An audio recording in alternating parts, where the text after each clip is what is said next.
Merhaba arkadaşlar, örgü kanalıma hoş geldiniz. Yine bebeklerimiz için hem kolay hem de güzel model bir tığ işi yelek yaptım. Bugün bunun anlatımını sizlerle paylaşmak istiyorum. Bu yelek modelini hem kız bebekler için yapabilirsiniz hem de erkek bebekler için yapabilirsiniz arkadaşlar. Ben bugün yelek anlatımını 6-12 aylık tombul bir bebek için yaptım arkadaşlar. Ama siz bu yeleği aynı sayıda yaparak 1 yaş bebek için de kullanabilirsiniz. Bu gövde yüksekliğini 2 sıra fazla yaparsanız 1-2 yaş arası çocuk için olacaktır. Bu yelek örgüsünü bebekler için yaptığınız gibi yetişkinler için de yaparak kullanabilirsiniz arkadaşlar. Yelek örgüsüne yakadan zincir yaparak başlıyoruz. Benimle aynı sayıda başlayıp bu yüksekliğini benim yaptığımdan fazla yaparsanız 1-2 yaşındaki çocuk için olacaktır. Daha küçük bebekler için yapmak istiyorsanız bu başlama sayısını daha az başlamanız gerekecek arkadaşlar. Ben bugün 4 renkli çalıştım. Beyaz renk iplik, 50 gram beyaz renk iplik kullandım. Diğer ipliklerde elinizde kalan iplikleri değerlendirebileceğiniz güzel bir model.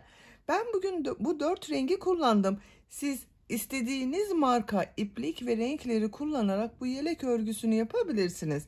Tek renkli yapabilirsiniz, 2 renkli çalışabilirsiniz, 3, 4 rengarenk yapabilirsiniz. Bu model sırasını her 2 sırayı farklı renkli yapabilirsiniz arkadaşlar.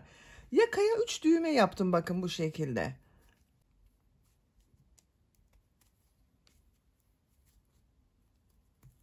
Açıyorum. Güzel görünsün. Bakın ayrıca düğmeler için düğme iliği yapmadım.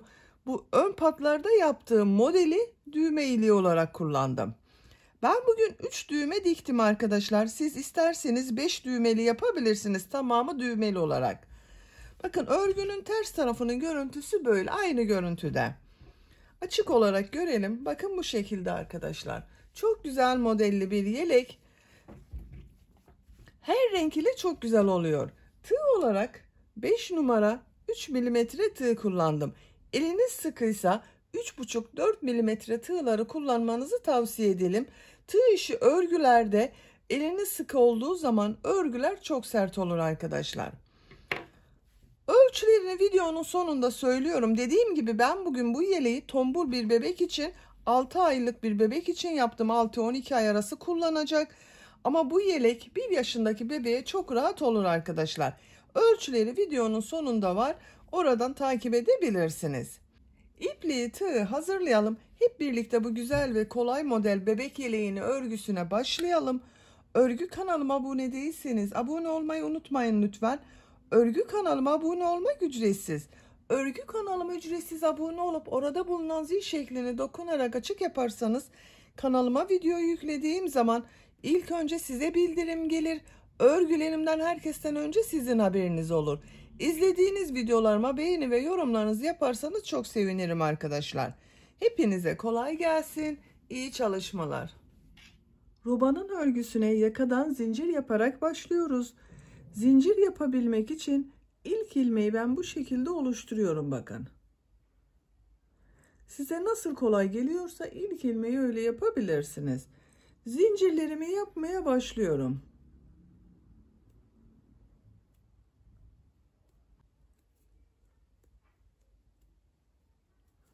...76 zincir yaptım ben. Bu benim elimin sıklığına ve yapacak olduğum örgünün büyüklüğüne göre yeterli bir sayı arkadaşlar.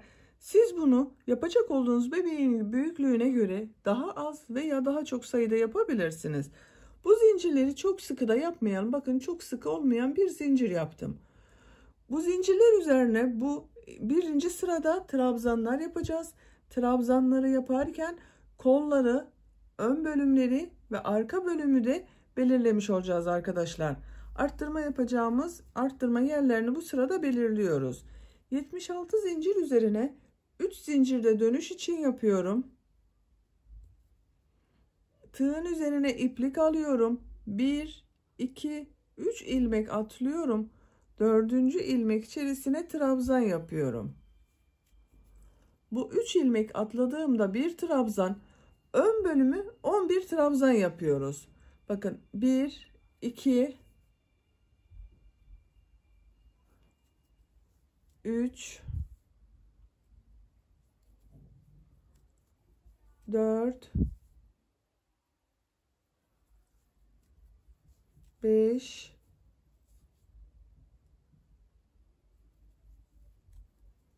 6, 7, 8, 9, 10, 11. Ön bölüm için buraya 11 trabzan yaptım. Bakın 1, 2, 3, 4, 5, 6, 7, 8, 9, 10, 11. Ön ile kol bölümünü ayıran arttırma yapacağımız yer için bir zincir yapıyorum.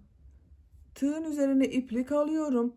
Takip eden bakın ilk ilmek içerisine kol bölümü için ilk trabzanı yapıyorum. Kol bölümü için 16 trabzan yapıyorum. 1 yaptım. 2, 3,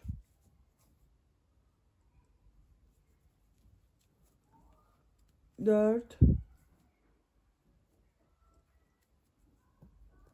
5,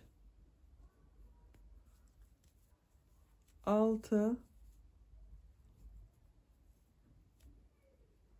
7, 8, 9, 10, 11, 12, 13, 14, 15, 16. Kol bölümü için bakın buraya 16 trabzanı yaptım. Bir zincir yapıyorum. Arka bölüm için ilk ilmek üzerine bir trabzan yapıyorum. Arka bölüm için de 22 trabzan yapıyorum. 1 yaptım. 2, 3, 4,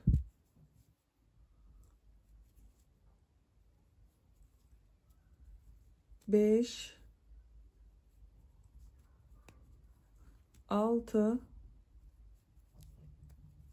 7, 8, 9, 10, 11, 12, 13,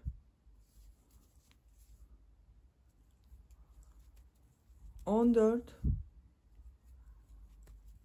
15, 16, 17, 18, 19, 20, 21, 22. Arka bölüm için 22 trabzanı yaptım. Bir zincir yapıyorum. Diğer kol bölümü için de 16 trabzan yapıyorum. Bu kola 16 trabzan yaptım. Bu kol için de 16 trabzan yapıyorum.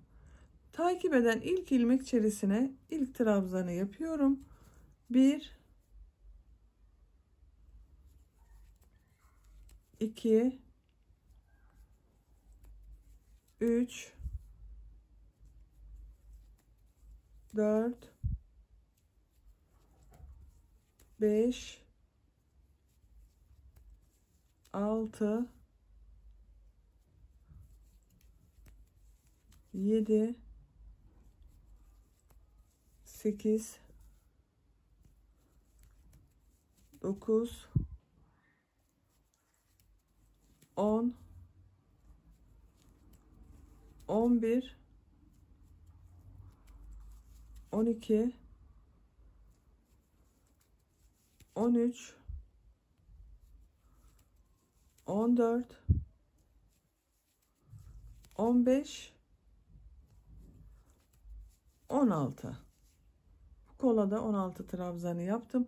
Bir zincir yapıyorum. Ön bölüm için 11 trabzan yapıyorum. Bakın burada ön bölüme 11 trabzan yaptık. Bu ön bölüm için de 11 trabzan yapıyorum. İlk ilmek içerisine trabzanı yapıyorum. 1, 2, 3, 4, 5,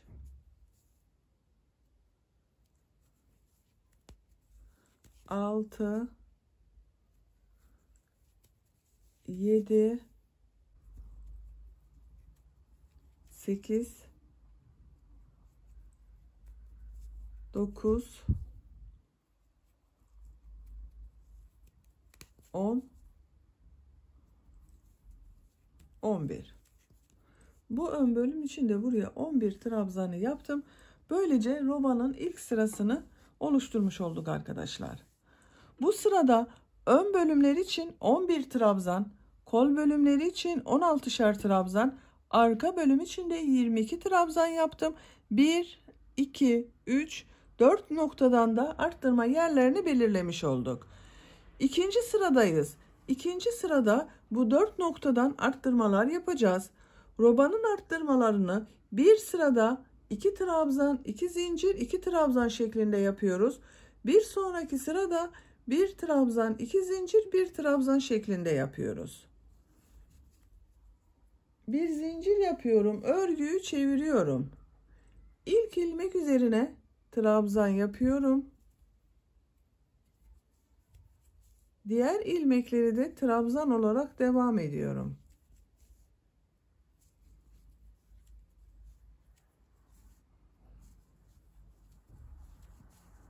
Arttırma yapacağımız yere kadar trabzanları yapalım. Ön bölümde trabzanları yaparak arttırma yapacağımız yere geldim. Bu sırada arttırmaları 1 trabzan, 2 zincir, 1 trabzan şeklinde yapıyoruz. Bu bir zincirli boşluğa 1 trabzan, 2 zincir, 1 trabzan yapıyorum.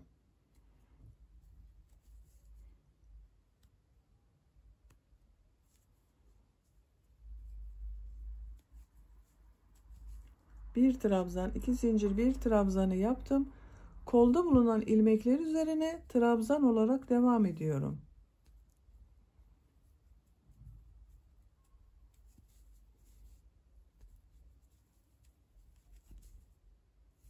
Arttırma yapacağımız yere kadar devam edelim. Kol bölümünde bulunan ilmekler üzerine trabzanları yaptım. Kol ile arka bölümü ayıran arttırma yapacağımız yere geldim. Buraya da 1 trabzan, 2 zincir, 1 trabzan yapıyorum. 1 trabzan yaptım. 2 zincir. Aynı boşluğa 1 trabzan daha yapıyorum. Arka bölümde bulunan ilmekler üzerine trabzan olarak devam ediyorum.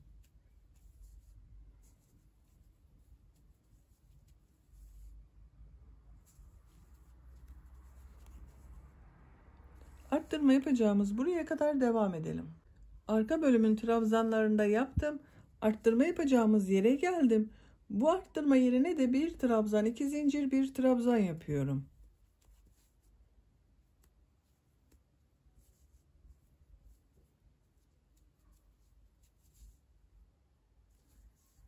Kolda bulunan ilmekler üzerine trabzan olarak devam ediyorum. Buraya kadar devam edelim. Kol bölümünde trabzanları yaptım. Arttırma yapacağımız yere geldim bakın. Buraya da yine 1 trabzan, 2 zincir, 1 trabzan yapıyorum.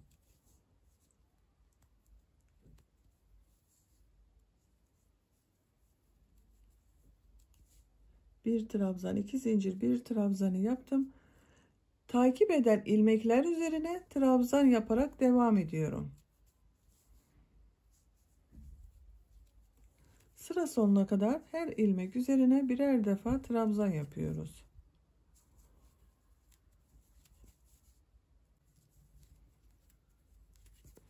Bakın son ilmek kaldı. Burada 3 ilmek atlayarak oluşturduğum bir trabzan vardı. Bunu burada bulunan zincir üzerine trabzan yapıyorum. Böylece sıra sonuna da bir trabzan oldu. Bakın. İkinci sırayı da tamamlamış olduk. Robanın şeklini görelim. Bakın bu sırada daha belirgin oldu arkadaşlar. İkinci sırada bu arttırma yerlerinde bir trabzan, iki zincir, bir trabzan şeklinde arttırmalar yaptık. Üçüncü sıradayım. Üçüncü sırada yine trabzan olarak devam edeceğiz. Bu arttırma yerlerinde iki trabzan, iki zincir, iki trabzan yapacağız. Bir zincir yapıyorum, örgüyü çeviriyorum. İlk ilmek üzerine trabzan yapıyorum. Diğer ilmekleri de trabzan olarak devam ediyorum. Buraya kadar devam edelim. Trabzanlar yaparak arttırma yapacağımız yere geldim. Burada bulunan bu iki zincirli boşluğa iki trabzan, iki zincir, iki trabzan yapıyorum.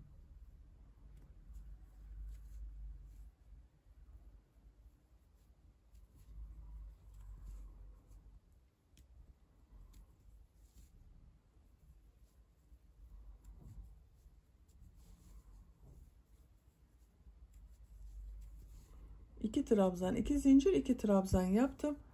Diğer ilmekler üzerine trabzan olarak devam ediyorum.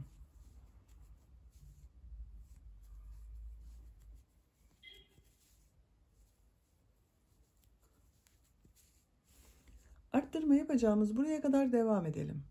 Trabzanları yaparak arttırma yapacağımız yere geldim. Buraya da iki trabzan, iki zincir, iki trabzan yapıyorum.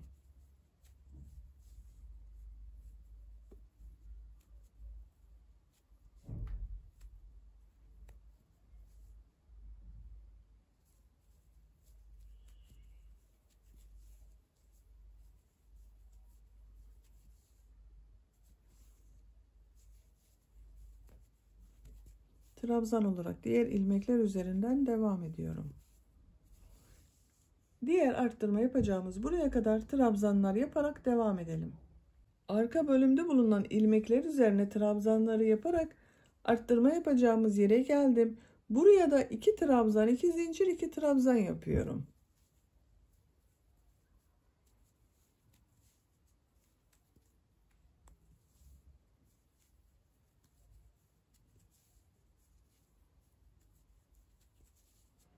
Diğer ilmekleri trabzan olarak devam ediyorum.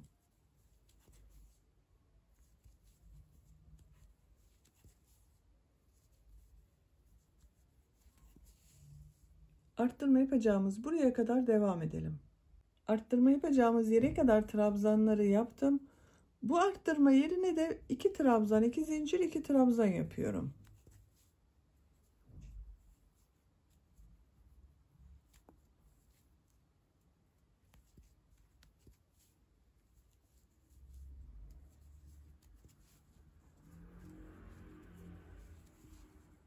İki trabzan, iki zincir, iki trabzanı yaptım. Ön bölümde bulunan ilmekler üzerine trabzan yaparak devam ediyorum.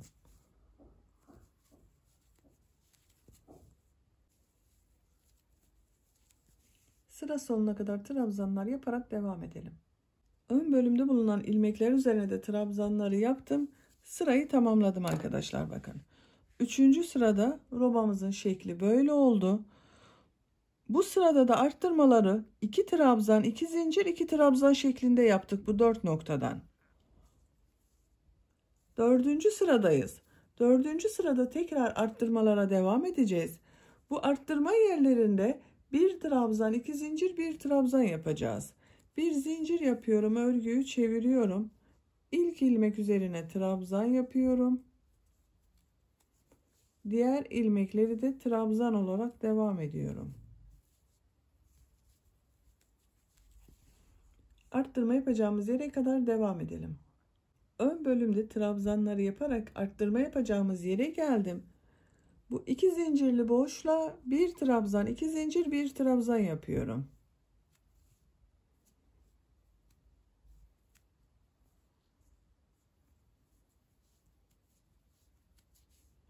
Bir trabzan, 2 zincir, bir trabzan yaptım. Diğer ilmeklerin üzerine trabzan olarak devam ediyorum.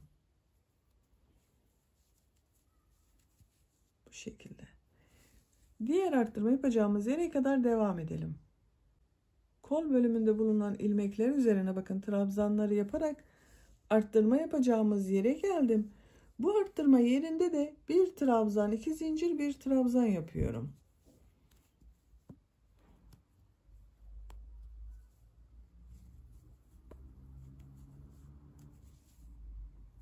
Diğer ilmeklerin üzerine de trabzanlar yaparak devam ediyorum. Bu şekilde. Bu sırayı böyle yapacağız arkadaşlar. İlmekler üzerine trabzanları yapalım.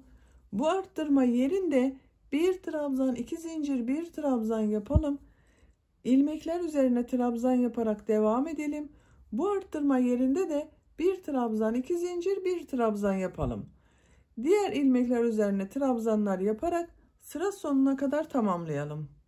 Bu sırada da arttırmaları yaparak bakın sıra sonuna kadar tamamladım arkadaşlar. 4. sırada trabzanlar üzerine trabzanlar yaptık. Bu arttırma yerlerinde bir trabzan, 2 zincir, bir trabzan yaptık bakın. 5. sıradayız. Bir zincir yapıyorum, örgüyü çeviriyorum. Bu sırada bu arttırma yerlerinde 2 trabzan, 2 zincir, 2 trabzan yapacağız. İlk ilmek üzerine trabzan yapıyorum. Diğer ilmekler üzerine de trabzan yaparak devam ediyorum. Arttırma yapacağımız buraya kadar devam edelim. Ön bölümde bulunan ilmekler üzerine trabzanları yaparak arttırma yapacağımız yere geldim.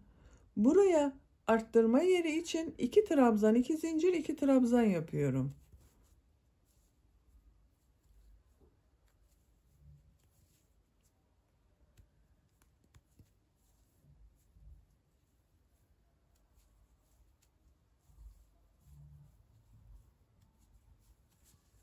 İki trabzan, 2 zincir, 2 trabzanı yaptım. Diğer ilmekleri trabzan olarak devam ediyorum.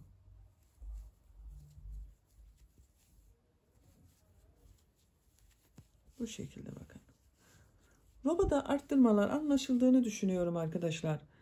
Robanın örgüsü böyle devam edecek. Bir sırada bir trabzan, 2 zincir, bir trabzan yapacağız. Bir sonraki sırada şimdi yaptığım gibi 2 trabzan, 2 zincir, 2 trabzan şeklinde arttırmalar yapacağız. Bakın böyle. Katlayalım robanın şeklinde görelim. Bu şekilde görünüyor. Robanın örgüsünü bu arttırma yerlerinde yaptığımız gibi dönüşümlü olarak bir sırada bir trabzan, 2 zincir, bir trabzan yapalım. Bir sonraki sırada 2 trabzan, 2 zincir, 2 trabzan şeklinde arttırmalar yapalım. Bu şekilde devam edelim. Yapacak olduğunuz bebeğin büyüklüğüne göre bu roba sıra sayısını tamamlayalım arkadaşlar. Ben sizler için standart bebek ölçü tablosunu bu videonun açıklama bölümüne ekliyorum. Siz açıklama bölümünde bulunan tabloya göre bakarak bu roba yüksekliğini ayarlayabilirsiniz. Robanın yüksekliğini yapacak olduğumuz bebeğe göre tamamlayalım gelelim. Yaka bölümünün örgüsünü 11 sıra olarak tamamladım. Sayıyorum bak. 1, 2, 3, 4, 5, 6, 7, 8, 9, 10, 11. Santimetre olarak da ölçüyorum. 10 santimetre yükseklik var. İnç olarak ölçüyorum. 4 inç. Benim yapacağım ölçü için yeterli. Siz isterseniz bu arttırmalara 1-2 sıra daha devam edebilirsiniz arkadaşlar. Bu arttırmalara devam ederseniz yaptığınız ölçü sizin daha büyük olacaktır. Ben bugün çok büyük bir örgü yapmak istemiyorum. Bak en son trabzanları yaptım. 12. sırada bu kol bölümünü gövde bölümünden ayıracağız. Artık örgüye gövdenin örgüsüyle devam ediyorum. Bir zincir yapıyorum. Örgüyü çeviriyorum. İlk ilmek üzerine trabzan yapıyorum. Diğer ilmekleri de trabzan yaparak devam ediyorum.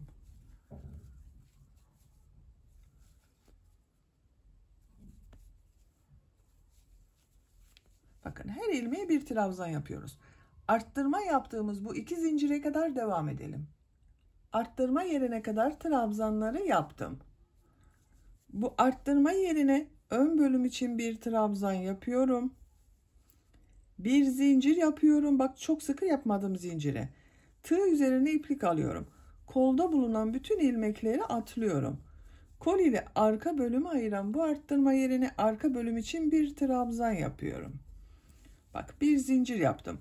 Bu kol genişliği benim yapacağım ölçü için yeterli arkadaşlar. Siz kol biraz daha geniş olsun isterseniz burada 3 zincir yapabilirsiniz. Ben bir zincir yaptım. Diğer ilmeklere birer defa trabzan yapıyorum.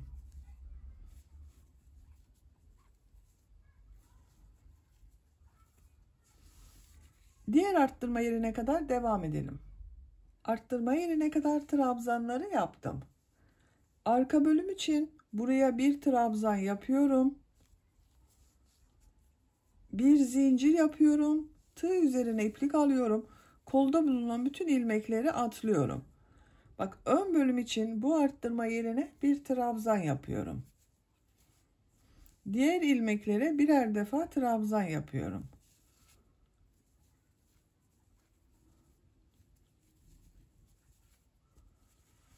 Sıra sonuna kadar devam edelim. Sıra sonuna kadar tamamladım. Bakın görüntü böyle arkadaşlar. Bir sırada trabzan sırası yapıyorum buranın üzerine. Bir zincir yapıyorum, örgüyü çeviriyorum.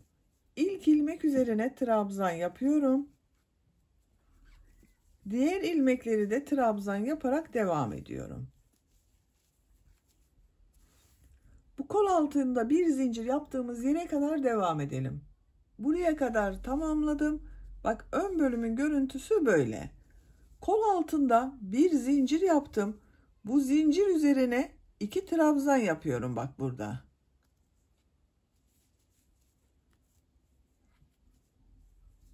Bak aynı ilmeğe ikinci trabzanı yapıyorum. Diğer ilmeklere birer defa trabzan yapıyorum.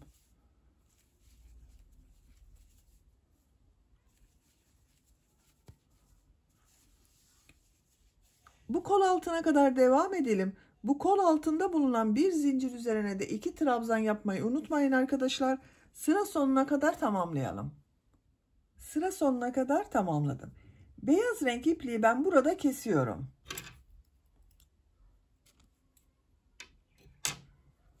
Modelli bölüme başlayacağız. Modelli bölümü renkli iplik ile yapıyorum arkadaşlar. Bak. Yaka görüntüsü bu şekilde oldu. Mavi renk iplik ile modele başlıyorum. Bak bu şekilde bir mavi renk iplik kullanıyorum. Siz istediğiniz renk iplikleri kullanabilirsiniz.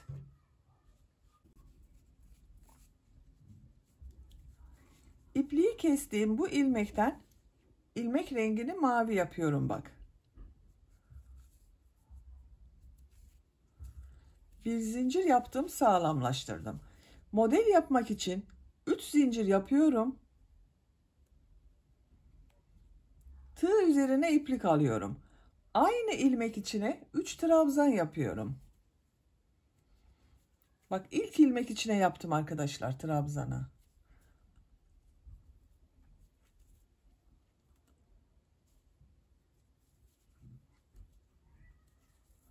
Bak 3 zincir yaptım. Aynı ilmeğe 3 trabzan yaptım. 2 ilmek atlıyorum. 3. ilmek içine sık iğne yapıyorum. Model çok kolay. Bak tekrar 3 zincir yapıyorum. Aynı ilmek içine 3 trabzan yapıyorum.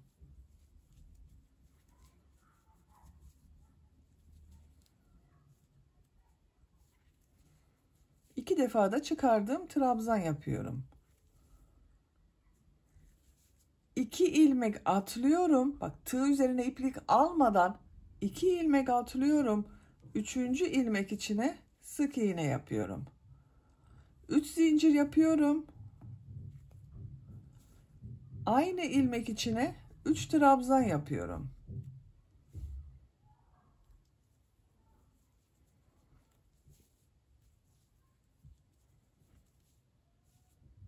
2 ilmek atlıyorum. 3. ilmeğe sık iğne yapıyorum. Bak arkadaşlar, bu şekilde çok kolay model. 2 ilmek atlıyoruz. 3. ilmeğe sık iğne yapıyorum. Tekrar 3 zincir yapıyorum. Aynı ilmek içine 3 trabzan yapıyorum. Sıra sonuna kadar devam edelim. Modelleri yaparak sıra sonuna kadar tamamladım. Bak, sıra sonunda 3 ilmek var. En son yaptığım modeli 2 ilmek atlayarak son ilmeğe sık iğne yaparak tutturuyorum. Bak, sırayı bitirdim arkadaşlar. Sıra başında bu şekilde başladım. Sıra sonunda bu şekilde bitti bak. Modelini görelim. Görüntüsü böyle.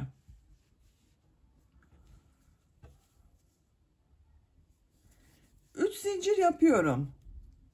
Örgüyü çeviriyorum. Bu bak, ilk ilmek üzerine sık iğne yaptığım ilmek üzerine 3 trabzan yapıyorum. 1 2 3. Bu 3 ilmeği atlıyorum. Burada 3 zincir yaptım bak. Bu boşluğa sık iğne yapıyorum. 3 zincir yapıyorum.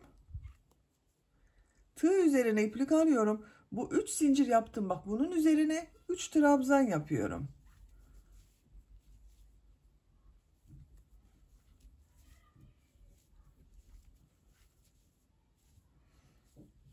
Bu 3 ilmeği atlıyorum. Bu 3 zincirli boşluğa sık iğne yapıyorum. 3 zincir yapıyorum. Tığ üzerine iplik alıyorum. Bu 3 zincirin üzerine 3 trabzan yapıyorum.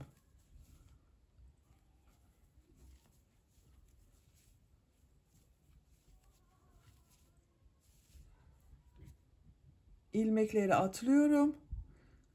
Sık iğne yapıyorum. 3 zincir yapıyorum.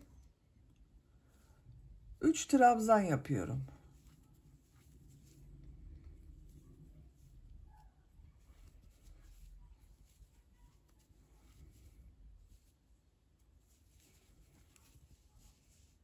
Bak, modelin görüntüsü böyle, çok kolay. Sıra sonuna kadar devam edelim. Sıra sonuna kadar tamamladım. Bak, son yaptığım modeli burada bulunan 3 zincir boşluğuna sık iğne yapıyorum. Sırayı bitiriyorum bu şekilde. Bakın arkadaşlar, görüntüsü böyle. Sıra sonunda 3 zincir yapıyorum. Örgüyü çeviriyorum. Bu ilk ilmek üzerine bak. Bu ilmek üzerine 3 trabzan yapıyorum.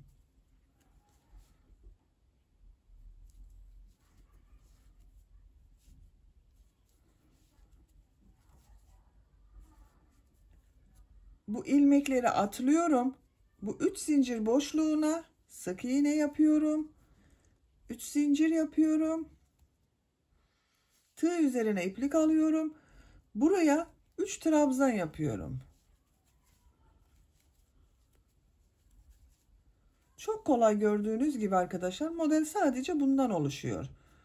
Bak, ilmekleri atlıyorum. Tığ üzerine iplik almadan sık iğne yapıyorum. 3 zincir. Bu 3 zincir üzerine 3 trabzan yapıyorum.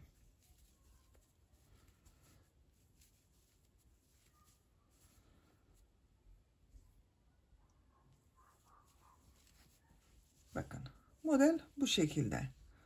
Örgünün düz tarafı bak, burası. Gövde bölümünün örgüsü bu şekilde devam edecek arkadaşlar. Bu model sıralarını istediğiniz renk sıralamasıyla rengarenk yapabilirsiniz. Bundan sonra bak, beyaz renkli iplik ile devam edebilirsiniz veya mavi renkli iplik ile yapabilirsiniz. Renk sıralamasını tercihinize ve bebeğinizin, çocuğunuzun büyüklüğüne göre bu model sıralarını tekrarlayarak gövdenin örgüsünü tamamlayalım. Gövde örgüsünü model sıralarını tekrarlayarak tamamladım arkadaşlar. 4 sıra açık mavi renk ile yaptım. 5 sıra koyu mavi renk ile yaptım. 5 sıra gri renk iplik ile yaptım. 4 sıra yine beyaz renk iplik ile yaptım. Benim yapacağım ölçü için bu yükseklik yeterli. Siz tercihinize göre bu sıraları daha fazla yapabilirsiniz. Santimetre olarak ölçüyorum. Bakın kol altından ölçüyorum. 18 santimetre yükseklik var. Şimdi ön patlarını yapacağız. Ön patlarda bu modeli yapmaya devam ediyorum. Bakın. Burada yaptığım modeli ön patta yapacağız. 3 zincir yapıyorum. Tığ üzerine iplik alıyorum. Bu ilk ilmek içine 3 trabzan yapıyorum. 1 2 3. Bakın bu modeli atlıyorum. 2 model ortasında bu ilmeğe sık iğne yapıyorum. 3 zincir yapıyorum. 3 trabzan yapıyorum.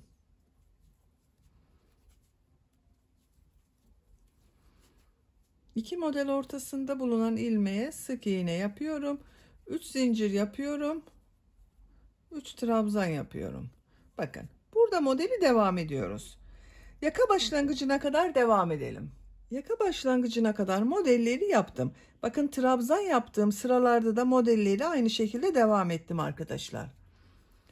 Bu son yaptığım modeli yaka başlangıcında bulunan bu ilmeğe sık iğne yapıyorum. Yaka çevresinde sık iğne yapıyorum. Modellere devam etmiyorum. Bebeğin boynunu rahatsız etmesin diye sık iğne yapıyorum bakın. Her ilmek üzerine bir sık iğne yapıyorum.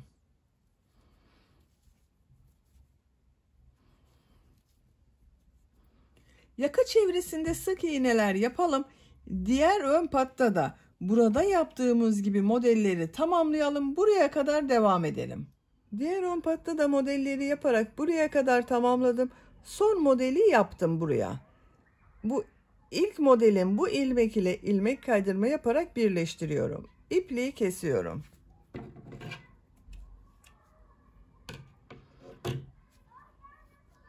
Bakın arkadaşlar bu şekilde oldu.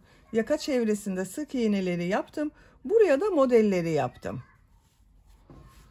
Görüntüsü böyle. Şimdi kol örgülerini yapalım. Kol örgülerine burada yaptığımız gibi model yapacağız. Kol altından başlıyorum.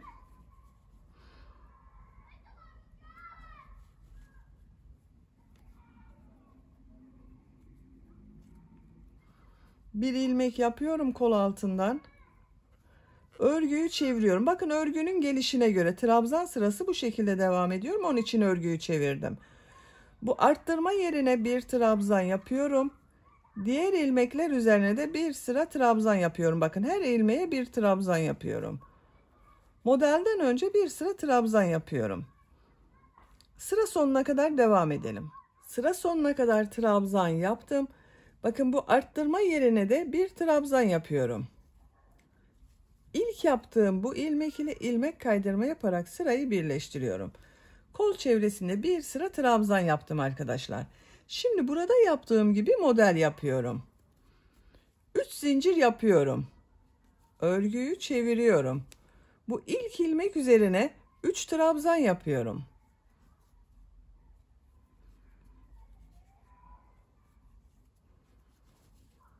İki ilmek atlıyorum.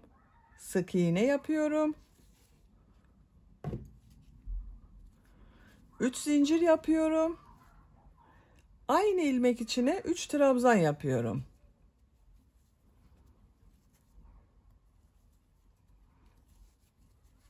İki ilmek atlıyorum. Sık iğne yapıyorum. 3 zincir yapıyorum. Aynı ilmek içine 3 trabzan yapıyorum.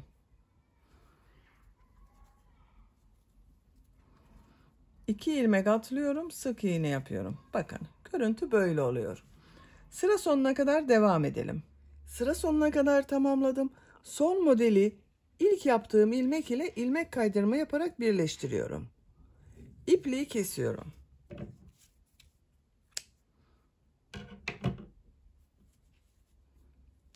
Bakın arkadaşlar kol örgüsü böyle oldu.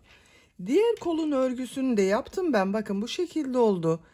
Her iki kolun örgüsünü tamamlayabilirsiniz. Böylece yeleğin örgüsünü bitirdim. Bakın düğmelerini de bu şekilde diktim. Düğme iliği yapmadık arkadaşlar. Burada yaptığım modelleri düğme iliği olarak kullanıyorum. Bakın ilk düğmeye, bu yaka başlangıcında olan modelin 3 trabzan yaptığım yeri düğme iliği olarak kullanıyorum.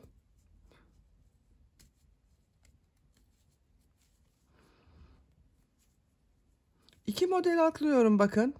Üçüncü modele ikinci düğmeyi takıyorum. 2 model atlıyorum. Üçüncü olana üçüncü düğmeyi takıyorum.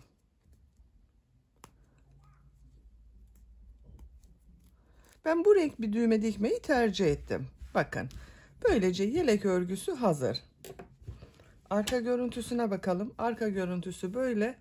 Çok güzel oldu arkadaşlar. Ben bu renkler ile yaptım. Siz istediğiniz renkleri kullanabilirsiniz. Bitmiş olarak size ölçülerini söylüyorum. Kol altının buradan gövde genişliğini ölçüyorum. 27 santimetre. Yüksekliğini ölçüyorum. Kol altından yükseklik 19 santimetre.